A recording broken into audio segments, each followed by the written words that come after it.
people have been talking about mobile. Mobile's obviously really important.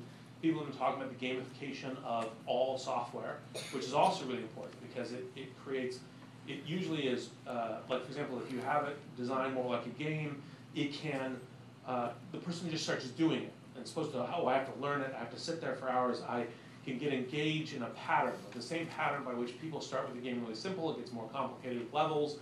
That sort of loop of interaction can actually make software much more accessible to everybody. But it's also the fact that one of the trends, when you look at kind of Web 1.0 to Web 2.0 to Web 3.0, you have, all right, Web 1.0, cyberspace, you go to AOL chat rooms, you have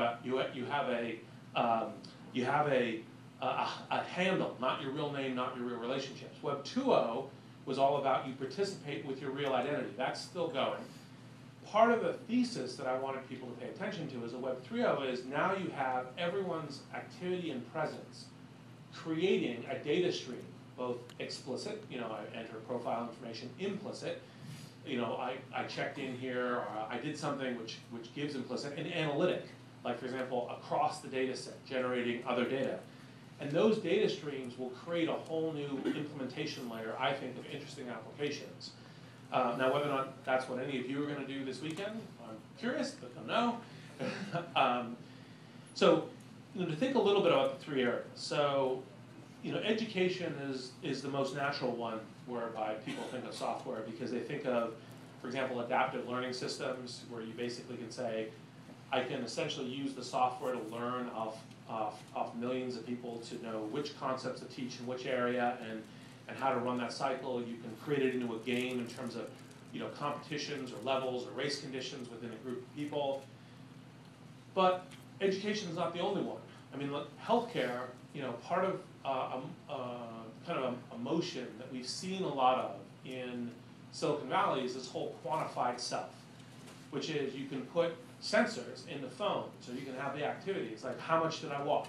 I take pictures of what I'm eating, affecting diet. Is there social interaction that we can have in interacting with each other to facilitate getting off the standard American cheeseburger diet, right, as a way of doing things? And so even though there's obviously a deep stack in things like new drugs, new medical technologies, new measurement devices, type mobile phones, all of that creation of data and quantified self both has an individual loop and then in aggregate could also begin to provide applications that transform the way that we understand health generally, the way that doctors or experts have information that they can do science and research off of. Now gaming, it's relatively straightforward where the straight out businesses are.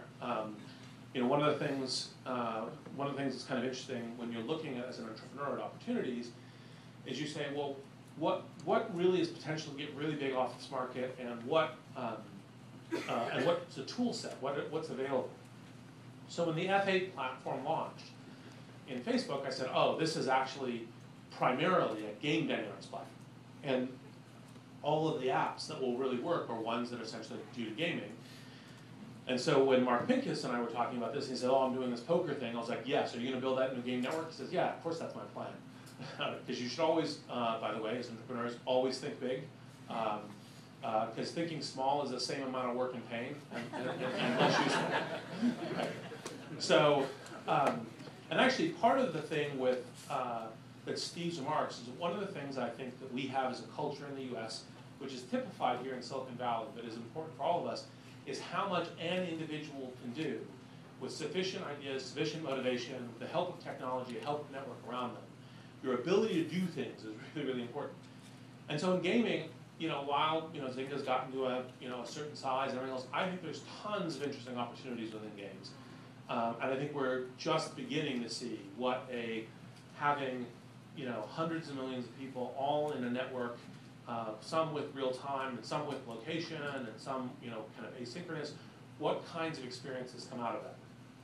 And so, and then the cross sections, I guess some people may go between teams. You may have education about healthcare in a game as a way of doing all three things.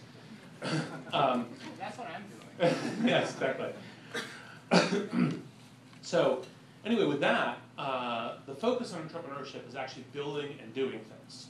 And so what I'd actually like to do is move to discussion, Q&A, anything about entrepreneurship, anything about these three topics. I do tend to get asked questions about public market companies or companies and registrations, all on LinkedIn and Zynga. I'm not going to say much because there is a public market regulation rules, but about what you're building here, I'd be very interested in whatever I can do to be helpful. So with that.